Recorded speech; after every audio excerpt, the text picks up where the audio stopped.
chốt em con nhỏ đi, thợ chọn chắc Sài Gòn 500k nha. Ok anh nha. Đây, con này thì hiện tại bên em đơn còn khoảng là 10 mấy nha. Hiện tại là đơn là giá cũ, giá mới của em này nó sẽ là 2.357.000. Anh mua thời điểm này em để cho anh giá 2.100.000 giao về tới nhà nha. Đó, còn anh em Sài Gòn thì chỉ cần bỏ ra 500.000 thôi, đã góp mà anh em, rất là dễ dàng nha. Rồi, thêm một cái giải pháp cho anh em đi công trình, đó là con máy hàng đến từ thương hiệu Xbox nha.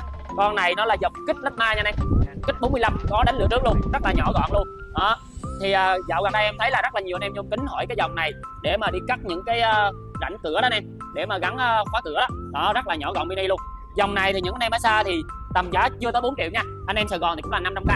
Anh em nào quan tâm ở khu vực Sài Gòn thì nhanh tay liên hệ em nha. Còn anh em ở xa thì em sẽ cân đối và hỗ trợ cho mình mức giá tốt nhất thì đến nha. Cảm ơn em.